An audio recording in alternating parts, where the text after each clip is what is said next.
Hello दोस्तों, नमस्कार। आज हम पढ़ेंगे नवगठित जांच समिति एवं आयोग।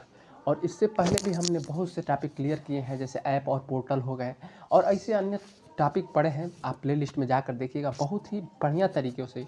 और दूसरी बात, हमारे चैनल पे एनटीपीसी का फर्स्ट और सेकेंड शिफ्ट का एनालिसिस करवाया जाता है, वो भी कम समय में और फुल एक्सप्लेनेशन के साथ, तो उसे देखना ना भूलें।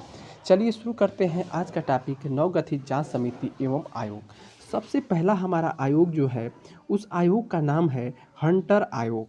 कौन सा आयोग है? हंटर आयोग। अब हंटर आयोग क्या है? तो हंटर आयोग जो है, यह जलियांवाला बाग हत्याकांड से संबंधित है। तो सबसे पहले हम जलियांवाला बाग हत्याकांड क्या है ये जान लें। तो जलियांवाला बाग हत्याकांड यह 13 अप्रैल 1999 को हुआ था और उस समय जनरल डायर के समय हुआ था।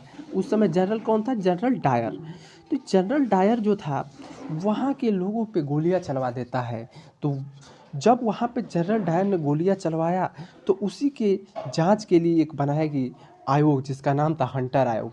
अब इसे हम याद कैसे रखेंगे? तो सिंपल तरीका ये है कि हमें हंटर का मतलब होता है शिकार करना। शिकार करना मतलब, हंटर का मतलब शिकारी होता है और शिकारी का मतलब काम होता है शिकार करना। वैसे ही जनरल डायर यहाँ पे शिकारी जैसा कार्य कर रहा है, जो हमारे लोगों का शिकार कर रहा है। तो इस तरह से हम समझ लेंगे कि जो हंटर आयोग है, वह जलियांवाला बाग हत्याकांड से संबंधित है। चलिए अगला देखते हैं, हमारा कौन सा समिति है। तो अगली जो समिति हमारी है, वह समिति केलकर समिति है। कौन समिति है? केलकर समिति। अब केलकर समिति को कैसे याद रखेंगे? सबसे बड़ी चीज़ है, हमें याद रखना है। तो देखिए, सबसे पहले हमें केलकर से कर को पकड़ना है। केलकर से क्या पकड़ना है? कर को। तो देखिए, जिसमें केलकर में कर जुड़ा है, तो बस इससे याद कर लेंगे, ये जो हमारी समिति होगी, यह कर संरचना सुधार से संबंधित होगी। उसके बाद हमारी अगली जो समिति है, वह समिति तेंदुलकर समिति है। अब तेंदुलकर समिति को हम कैसे समझें? तो देखिए, सबसे पहले चीज़ हमें कुछ माइंड में सेट करना पड़ता है। तो माइंड में हम यही सेट कर रहे हैं कि तेंदुलकर जो थे, वो सचिन तेंदुलकर को सेट कर रहे हैं। सचिन तेंदुलकर जो हैं, वो बहुत ही गरीब थे। जब वो क्रिकेट नहीं खेलते थे, उससे पहले वो बहुत ही गरीब थे। अतः इससे हम कोरिलेट कर लेंगे कि जो तेंदुलकर समिति है, वह गरीबी से संबंधित है। ये कभी नहीं भूलेगा। बस आप एक बार इस वीडियो को देखते जाइए। और हाँ, अगर आपको सच में बाद में ये लगे कि हमें याद हो गया है, तो इस वीडियो पे एक लाइक कीजिएगा, कमेंट कीजिएगा और अपने दोस्तों को शेयर कीजिएगा। अगला हमारा समिति है महाजन समिति। तो देखिए, इस महाजन समिति को कैसे याद रखना है? तो महाजन समिति को समझिए। महाजन कौन होते हैं? तो महाजन वही होते हैं जो बैठते हैं दुकान पे बैठते हैं। कहाँ बैठते हैं? दुकान पे बैठते हैं। क्या उनका काम क्या होता है? तो कुछ लेना देना, मतलब सामान लेना, चाहे चीनी लो, चाहे कुछ भी लो, आप वो महाजन देते हैं। तो बस महाजन से आप समझ लीजिएगा कि यह जो समिति होगी, यह चीनी उद्योग से होगी। ये आयोग नहीं होगा, यहाँ पे उद्योग होगा। यहाँ पे मिस प्रिंटिंग हो गई है, तो यहाँ पे होगा चीनी उद्योग से। ठीक। अब अगली हमारी समिति कौन सी है? राजा चलैया समिति। तो राजा चलैया समिति को कैसे समझा जाए? तो राजा चलैया समिति, सबसे पहले ख्याल कीजिएगा कि राजा लिखा है, तो राजा कौन होते हैं, इस चीज़ को जानना है। राजा जो होते हैं, पहले ज़माने के जो राजा होते थे, वो कर का निर्धारण करते थे। कर किस पे लगाना है, कर किसको देना है, ये बताते थे। अतः राजा से हमको रिलेट करेंगे कि ये भी जो होगी समिति, वह कर सुधार से होगी। किससे होगी? कर सुधार से होगी। तो उम्मीद करते हैं कि ये चीज़ आपको याद हो रहा होगा। अभी आपको भले ना लगे कि नहीं याद हो रहा है, लेकिन बाद में अगर आप इसे देखेंगे तो आपको पूर्ण रूप से याद हो चुका होगा। अगली जो हमारी समिति है, वह है रघुराम राजन समिति। कौन समिति है? तो वो समिति है रघुराम राजन समिति। तो रघुराम राजन समिति के बारे में हम जान लेते हैं। सबसे पहले जानेंगे कि ये रघुराम राजन कौन थे। तो जो रघुराम राजन थे, वो हमारे गवर्नर थे। और ये गवर्नर थे, कौन से गवर्नर थे? तो ये 23 गवर्नर थे, मतलब 23वें गवर्नर थे। और किसके स्थान पे आए थे? तो ये डी सुब्बा राव के स्थान पे आए थे। थोड़ा सा माफ़ कीजिएगा, इस पे लिखने में थोड़ी दिक्कत हो रही है, लेकिन हम जो बोल रहे हैं उस पर ध्यान दीजिएगा कि डी सुब्बा राव, डी सुब्बा राव के स्थान पे ये आए थे। कौन? रघुराम राजन समिति, रघुराम राजन। तो देखिए जब रघुराम राजन गवर्नर थे तो इस चीज़ से हमें माइंड में ये बैठाना है कि यह वित्तीय क्षेत्र में ही सुधार के प्रयास करेंगे। तो इससे यह हो गया कि जो रघुराम राजन समिति थी वह वित्तीय क्षेत्र में सुधार के लिए बनाई गई थी। अब हम अगली देखते हैं, अब हम अगला देखते हैं कि हमारा अगला आयोग कौन सा है। तो अगला आयोग है सरकारिया आयोग। सरकारिया आयोग यहाँ पे लिखा है केंद्र व राज्य से संबंध, लेकिन इसे याद कैसे करेंगे? याद करना ही हमारा सबसे बड़ा उद्देश्य है कि इसे हम याद कर लें, क्योंकि जब ये क्वेश्चन एग्जाम में बने तो हम फट से उसे ट्रिक लगा लें। सरकारिया आयोग बस सिंपल पकड़िएगा सरकारिया को। सरकारिया का मतलब सरकार। सरकार कहाँ कहाँ होती है? तो सरकार एक होती है स्टेट में, एक होती है स्टेट में, और एक किस में होती है? एक होती है हमारी सेंट्रल में होती है। दो सरकार होती है, मतलब कि एक राज्य में होती है और दूसरा कहाँ होती है? केंद्र में होती है। बस ऐसे जब आप समझ लेंगे, एक बार इसे सुन भी लेंगे तो आप तुरंत पकड़ लेंगे कि हमारा ऑप्शन कौन सा होगा। तो सरकारिया आयोग किससे संबंधित होगा? केंद्र व राज्य में संबंध से संबंधित होगा। चलिए आगे वाला देखते हैं कि आगे कौन सा आयोग है। तो आगे आयोग है हमारा कृष्णा आयोग। कौन सा आयोग? कृष्णा आयोग। अब कृष्णा आयोग को कैसे पढ़ें, इस चीज़ को समझिए। तो कृष्णा आयोग को आप बस एक बार माइंड में सेट कर लीजिए कि कृष्णा आयोग जो है वह मुंबई दंगा से संबंधित है। इसे याद कर लीजिएगा कि कृष्णा आयोग जो है वह मुंबई दंगा से संबंधित है। अगला हमारा कौन सा आयोग है? लिब्राहन आयोग। देखिए लिब्राहन आयोग हो गया, कृष्णा आयोग हो गया, नानावटी हो गया, ये तीन चीज़ों को आपको याद करना ही होगा। जो लिब्राहन है वह बाबरी मस्जिद से संबंधित है। जो बाबरी मस्जिद का ढांचा गिराया गया था उसकी जांच के लिए लिब्राहन आयोग बनाया गया था। अगला जो हमारा क्वेश्चन है वो है बलवंत राय मेहता समिति। कौन सी समिति? बलवंत राय मेहता समिति। यह समिति लगभग सभी लोगों को आती भी होगी, अगर नहीं आती है तो ये भी आप समझ लीजिए कि ये बलवंत राय मेहता समिति क्या है, उसे कैसे याद करेंगे। तो ये पंचायती राज से है। तो समझिएगा कि यहाँ पे एक बलवंत है, यहाँ पे राय भी हैं, मेहता भी हैं। जब 3-4 लोग एकत्रित होते हैं तो वहाँ पे पंचायत ही पंचायत होती है। तो इससे हम समझ लेंगे कि बलवंत राय मेहता समिति जो है वो पंचायती राज से है। अगला जो हमारा टॉपिक है, जो समिति है, गाडगिल समिति है। गाडगिल समिति। अब इसको कैसे याद करना है? तो समझिए गाडगिल समिति को याद करने के लिए सबसे पहले इसमें से पकड़ेंगे हम गिल। क्या पकड़ेंगे? गिल। गिल का मतलब क्या होता है? तो गिल का मतलब होता है, गिल का मतलब क्या होता है? तो गिल का मतलब होता है कि भीगा हुआ, मतलब भीगा हुआ होता है। गिल का मतलब होता है कि थोड़ा सा माफ़ कीजिएगा, लिखने में दिक्कत हो रही है, शायद पहले बार हम लोग ये प्रयास कर रहे हैं इसलिए, तो हम आगे इसे सुधारेंगे। तो गिल का मतलब होता है भीगा हुआ।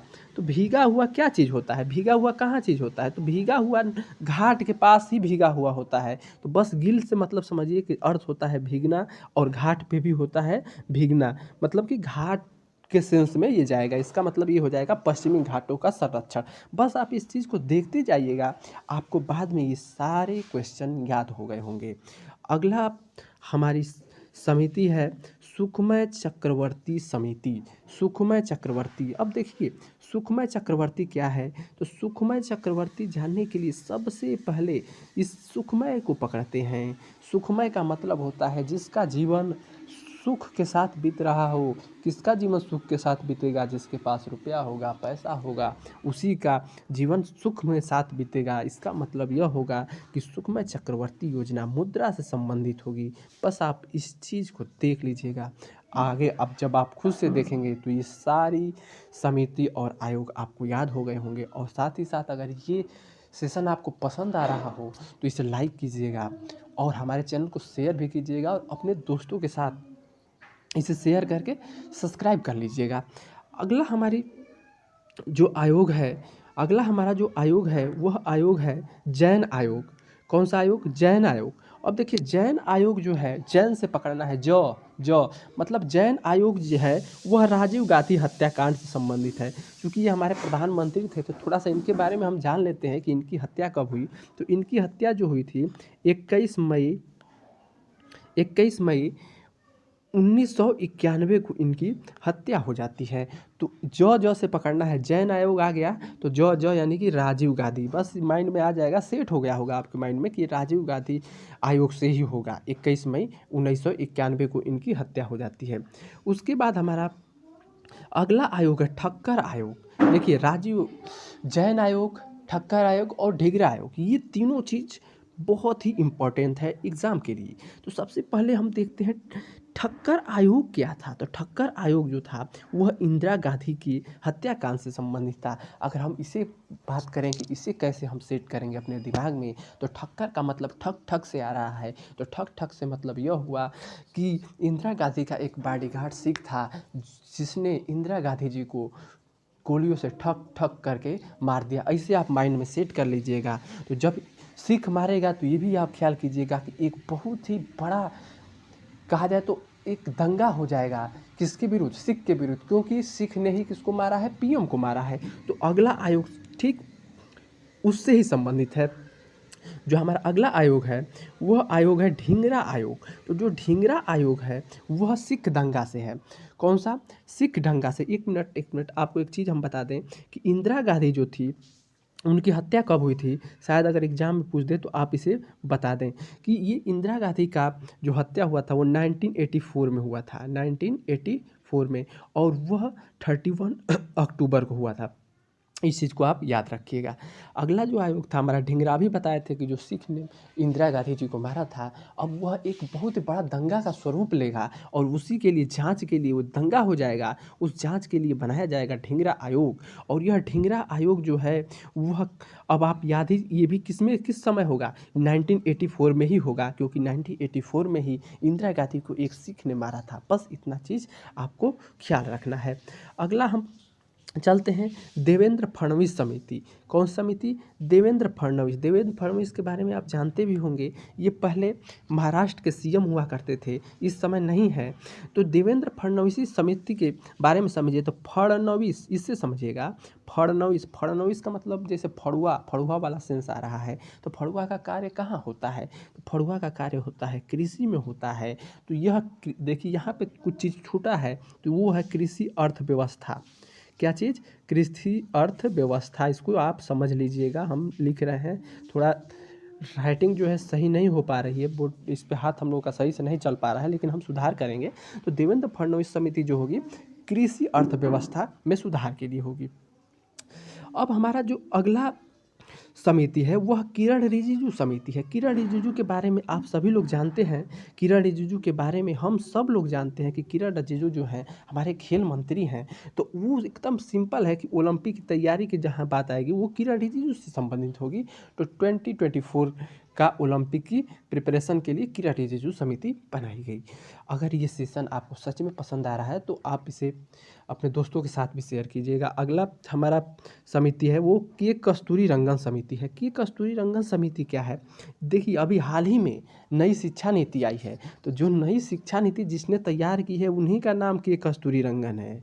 समझिए चीज़ को, जिसने नई शिक्षा नीति तैयार की है उनका नाम क्या है? के कस्तूरी रंगन। तो इससे क्या हो जाएगा? नई शिक्षा नीति तैयार करने के लिए आप बस देखते जाइए, ये चीज़ आपके माइंड में सेट हो गया है, और जब आप खुद से क्वेश्चन को देखेंगे तो ये भूलेगा भी नहीं।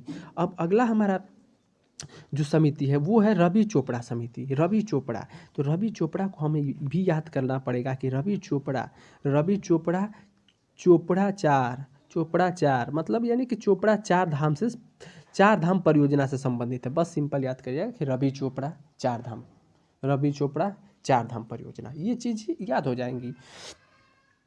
अगली अगला जो हमारा समिति है उस समिति का नाम है केबी।